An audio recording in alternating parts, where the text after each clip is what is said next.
Beautiful for spacious skies, for amber waves of grain, for purple mountains' majesty above the fruited plain. America, America, God set His face on thee, and shine thy good with brothers from sea to shining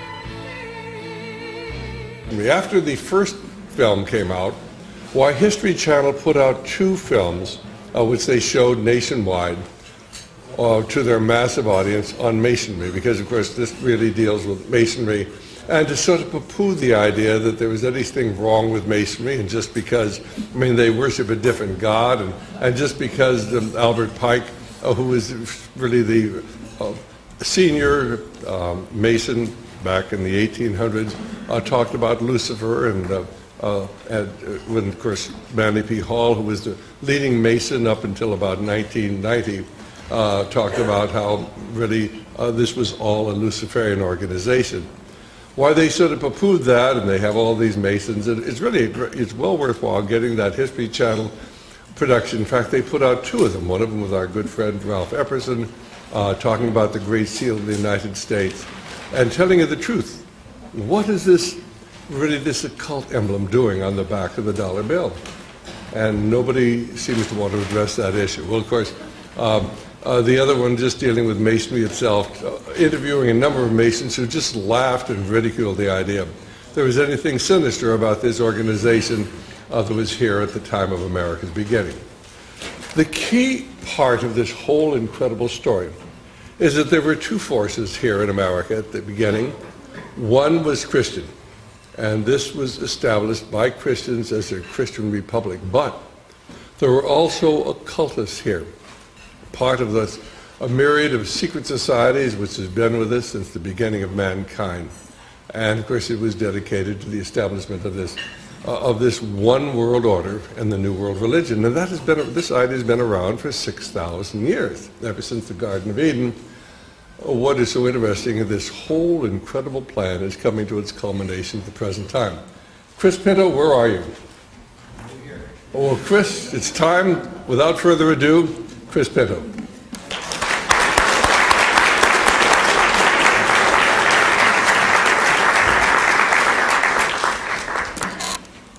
Okay, well, I'm really glad to be here. Thank you, Dr. Stan, for inviting me. And the name of the documentary that we produced and we released back in February of this year is called Secret Mysteries of America's Beginnings, Volume 1, The New Atlantis. And what I want to talk to you about today is something I call the Atlantis Connection. And this is something that I've been researching for a number of years.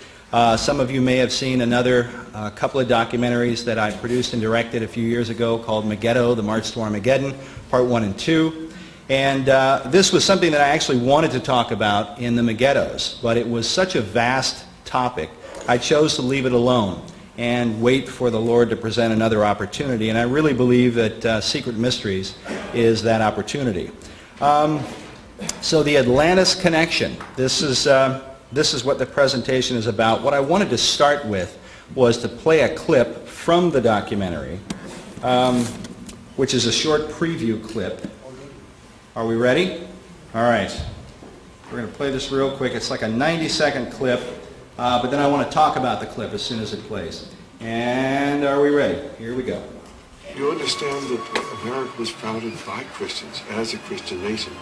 However, there were always those people on the other side who wanted to use America, use our military power and our financial power to establish enlightened democracies throughout the world and restore lost Atlantis. When our founders declared a new order of the ages, they were acting on an ancient hope that is meant to be fulfilled.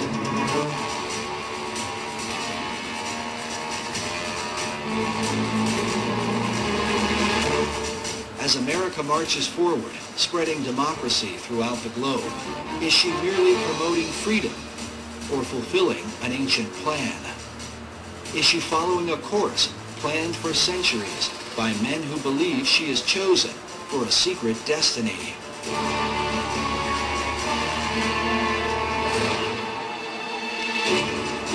To understand the present and possibly the future, we look into the past as we unfold the secret mysteries of America's beginnings.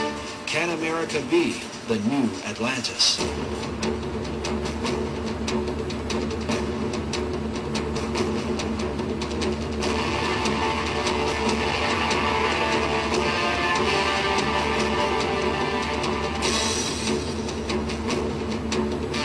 That's a preview clip that we show, and that's toward the beginning of the documentary. Of course, you got to see Dr. Stan there, who does a great job throughout the film if you haven't seen it. And he really encapsulates, I feel like, what we're talking about.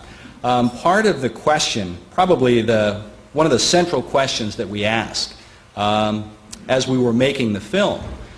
We all know that this debate goes on today. If you watch popular media, it happens all the time. It's a very popular subject in churches and so on, and that's the issue of America's founding. Was America founded as a Christian nation?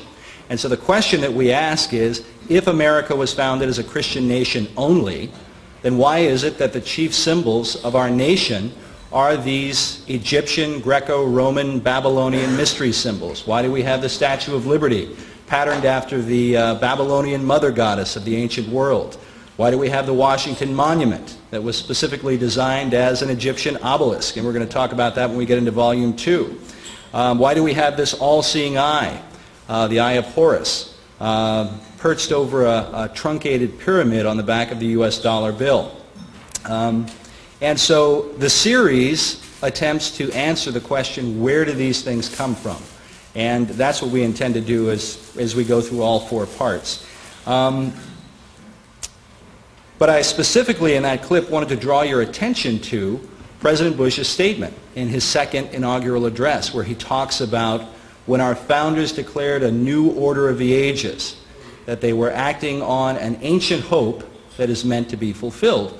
When our founders declared a new order of the ages, they were acting on an ancient hope that is meant to be fulfilled. What is the ancient hope that President Bush is referring to? And that's another question that we attempt to answer as we make our way through Secret Mysteries Volume 1.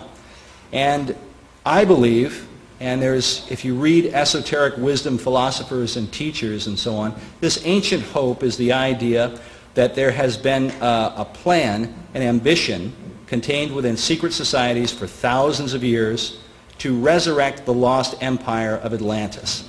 And for those who don't know, the whole idea of the new Atlantis and the New World Order and the New Order of the Ages are, if you read the writings of these societies, they are all one and the same thing.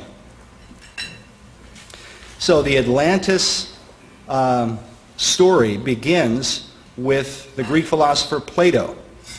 And so you go back and Plato has this dialogue called the Critias. And in it, this is the earliest written account of the story of Atlantis. But what's very interesting is that Plato, through his characters, is making reference to an ancient Greek lawgiver, a guy named Solon. And Solon was to the ancient Greeks kind of like what Moses was to the Israelites. And that'll make more sense in a minute. But anyway, there's this ancient Atlantis dialogue that took place where this story is being recounted. It's called the Critias. And it's a dialogue where there's a young man named Critias who is sharing a story about this ancient empire known as Atlantis. And Plato goes out of his way in the dialogue to make the point that the story is not a fiction, but that it's a reality. Okay, and people have debated about this for centuries. Was Plato just coming up with this allegorical myth, or is there anything in reality to the idea of Atlantis? And because Solon is the character that's being referred to, the story itself is given a lot of weight and prominence. Now we come to a picture of our Supreme Court building. Now this is on the reverse of the U.S. Supreme Court building, on the back side. And there you see on this tympanum, in the center you've got Moses.